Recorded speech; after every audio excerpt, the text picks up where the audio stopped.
Jadi banyak penjelasan tentang pemahaman seni tradisi, artinya tidak ada penjelasan yang tunggal.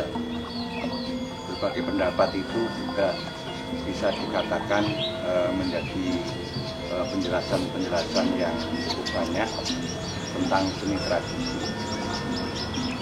Menurut saya secara pribadi berdasarkan pengalaman itu, seni tradisi itu bisa dipisahkan menjadi dua. Ada seni tradisi istana yang tentu saja pada masa-masa lalu hingga sekarang itu memang tumbuh berkembang di lingkungan kerajaan-kerajaan. Kemudian ada seni tradisi yang tumbuh dan berkembang pada masyarakat yang biasanya itu disebut kemudian menjadi seni tradisi kerakyatan. Nah, mengapa disebut seni tradisi? Karena itu munculnya itu cukup lama, cukup panjang, proses perjalanannya cukup panjang. Tentu di dalam proses perjalanan itu terjadi berbagai perubahan-perubahan. Dengan demikian, secara langsung bisa saya katakan bahwa sebenarnya seni tradisi itu dengan perjalanan yang panjang itu memiliki kekuatan-kekuatan yang di dalamnya terdapat nilai-nilai, makna-makna yang ini sangat bermanfaat bagi kehidupan manusia, termasuk juga kehidupan jagat raya. Nah, karena ini perjalanannya cukup panjang, maka kemudian terutama yang berada di istana itu ada semacam aturan-aturan atau yang disebut juga pakem yang menjadi pedoman, menjadi pegangan pada seniman-seniman tradisi itu untuk memperkaya kemudian mengembangkan seni tradisi itu menjadi terus-menerus sesuai dengan perkembangan zaman. Jadi sebenarnya seni tradisi itu baik yang ada di istana maupun yang ada di masyarakat sebenarnya sifatnya adalah kontemporer. Artinya selalu mengikuti perkembangan zaman, selalu mengikuti kekinian. Nah inilah maka seni tradisi itu tetap akan berubah, selalu akan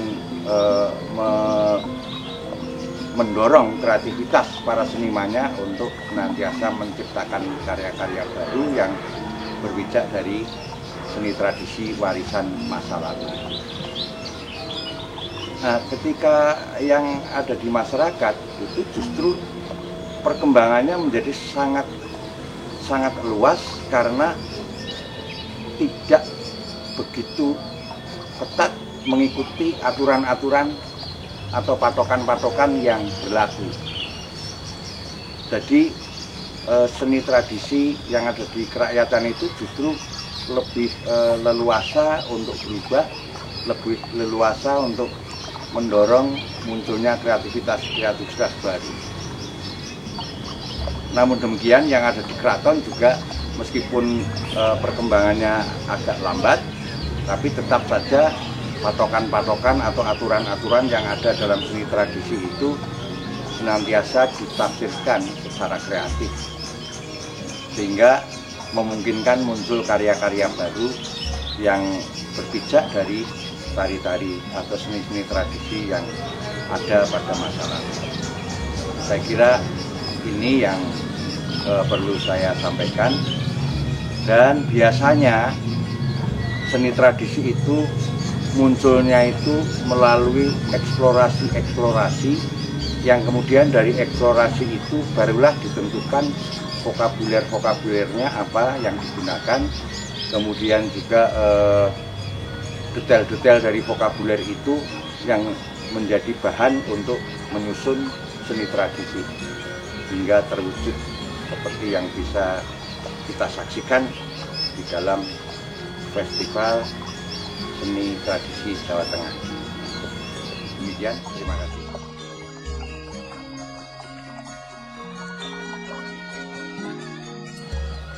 begitu banyak saya kira ragam seni tradisi, baik yang ada di istana-istana maupun yang ada hidup di dalam masyarakat itu. Jadi selain kalau kita bicara seni tradisi itu tentu wujudnya bisa bermacam-macam. Kalau di istana itu ada karawitan. Karawitan saja bermacam-macam juga. Ada karawitan untuk kepentingan kelenengan, ada karawitan untuk upacara, ada karawitan untuk tari, ada karawitan untuk pertunjukan wayang. Selain itu juga ada wujudnya adalah tari. Di dalam istana tari itu juga cukup banyak karena ada sangre bedoyo, rimpi, kemudian ada gambyong, ada wireng petilan, ada wayang wong, ada langendrian. Saya kira cukup banyak. Kemudian selain itu seni tradisi juga yang bukan pertunjukan itu juga muncul bentuk-bentuk semacam pembuatan pusaka-pusaka seperti keris, tombak, dan lain sebagainya. Kemudian juga bentuk-bentuk lukisan, termasuk desain-desain untuk batik, kemudian untuk arsitektur. Saya kira cukup banyak yang ada di istana. Kemudian yang ada di kerakyatan itu juga saya kira cukup banyak, dan biasanya itu merefleksikan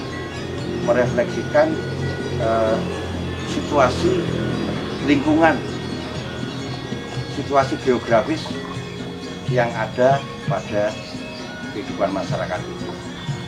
Jadi untuk Jawa Tengah itu seni tradisi itu juga misalnya ada yang gaya Banyumasan. Gaya Banyumasan aja bermacam-macam.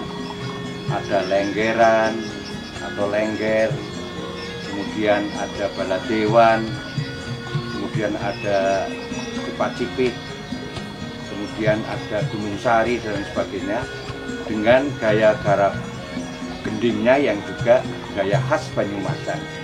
Ini gaya Banyumasan aja ragamnya menjadi sangat banyak karena wilayah Banyumas itu ada Banyumas, kemudian ada Cilacap, ada Banjarnegara, ada Purbalingga, kemudian ada Kebumen. Ini juga karena masyarakatnya itu memiliki aktivitas dan punya keyakinan yang mungkin sangat banyak, maka ini menjadi berbeda-beda.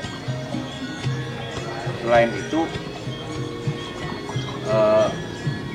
kalau tadi saya sudah singgung di wilayah Banyumas itu juga ada karawitan yang disebut calung yang terbuat dari bambu, tapi juga ada karawitan yang dari gamelan, tapi gaya tabuhannya, gayanya itu berbeda dengan karawitan yang menggunakan gamelan yang ada di wilayah-wilayah lain. Di sana juga ada pertunjukan wayang kulit, juga wayang golek, yang gaya bahasanya berbeda, wujud wayangnya berbeda, kemudian cerita-ceritanya bisa berbeda juga. Itu contoh dari satu wilayah tertentu. Nah, ketika Jawa Tengah itu paling enggak ada beberapa wilayah secara geografis itu ada pesisiran.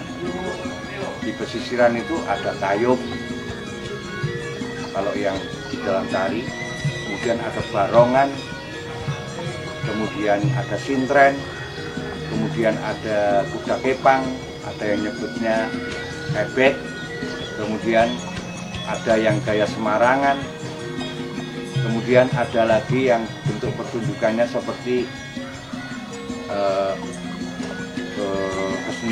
kesenian yang menggunakan cerita seperti kentrung, kemudian ada serandul, ada serandil.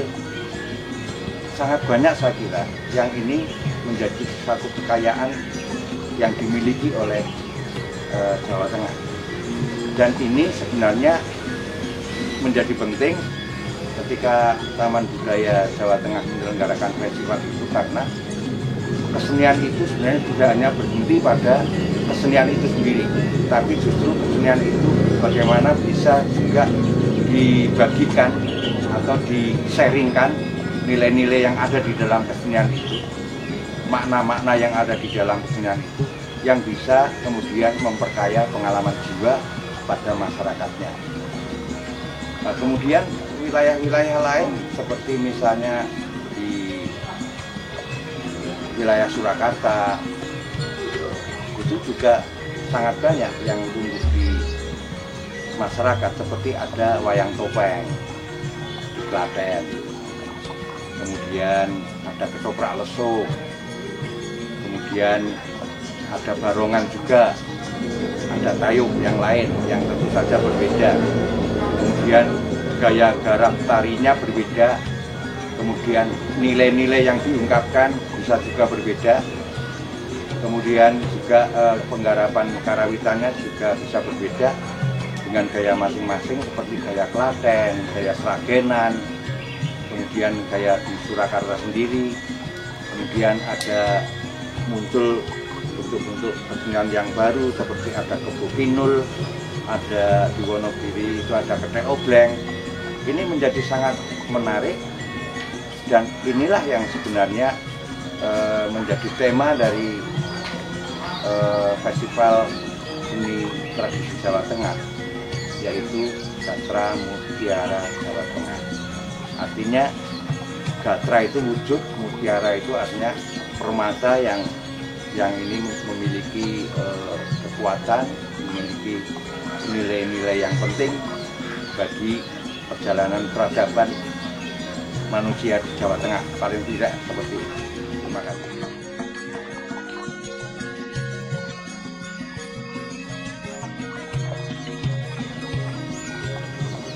Ya, dalam situasi perkembangan teknologi sebenarnya prinsip yang utama menurut saya harus kita pegang, karena sebenarnya di dalam kesenian itu, baik itu kesenian tradisi maupun juga kesenian yang lain, itu sebenarnya prinsipnya adalah bagaimana kesenian itu bisa muncul energinya. Artinya karya-karya yang diciptakan di dalam seni tradisi itu bisa memiliki daya linuwih kalau dalam bahasa Jawa. Bahasa yang lain, karya seni tradisi ini seharusnya adalah hidup, urip, mawa urup, hidup dengan energinya, dengan daya kekuatannya. Dan tidak hanya itu, tapi selain karya seni tradisi itu harus urip mawa urup, hidup dengan energinya, dan urip hanguripi. Kesenian itu harus hidup dan mampu menghidupi, artinya mampu berbagi nilai, mampu berbagi makna, berbagi persoalan-persoalan, misalnya tentang nilai-nilai ketuhanan, tentang nilai-nilai kemanusiaan, tentang lingkungan, tentang nilai-nilai yang diyakini oleh masyarakat itu selayaknya itu bisa di-sharingkan kepada penonton. Sehingga dalam hal ini menurut saya dalam situasi pandemi saat ini atau dengan perkembangan teknologi, menurut saya itu adalah sementara. Tapi kesenian tradisi itu perlu ada pertunjukan yang langsung, yang juga dihadiri oleh para penonton, sehingga karya seni yang ditampilkan itu mampu hanguripi, mampu berbagi nilai, berbagi makna. Termasuk juga dalam hal ini adalah persoalan-persoalan tentang yang saya katakan tadi, tentang ketuhanan, kemanusiaan, lingkungan, dan juga tentang pendidikan, tentang gotong royong, dan seterusnya. Saya kira itu. Nah, tentu dengan perkembangan teknologi seperti misalnya sekarang ini adalah banyak menggunakan virtual. Ini saya kira juga penting, tapi itu adalah sebagai salah satu bentuk pendokumentasian. Dalam situasi pandemi semacam ini, tentu harapan saya, tentu ini mudah-mudahan ini hanya sementara. Karena apa? Ketika masyarakat melihat pertunjukan yang tidak langsung, hanya melalui katakanlah virtual itu, ini tentu ada sesuatu yang hilang. Paling tidak proses terjadinya penghayatan terhadap pertunjukan langsung itu menjadi terkikis. Dan ini bisa saja kemudian menjadi hasil hayatannya menjadi penghayatan yang semu, tidak sesungguhnya. Yang disaksikan itu tidak sesungguhnya, hanya lewat visual, audio visual saja. Mudah-mudahan ini juga menjadi pemikiran kita bahwa bagaimanapun ketika ada pertunjukan yang melalui teknologi ini, tentu pertunjukan langsung yang dihadiri oleh penonton ini juga masih sangat diperlukan.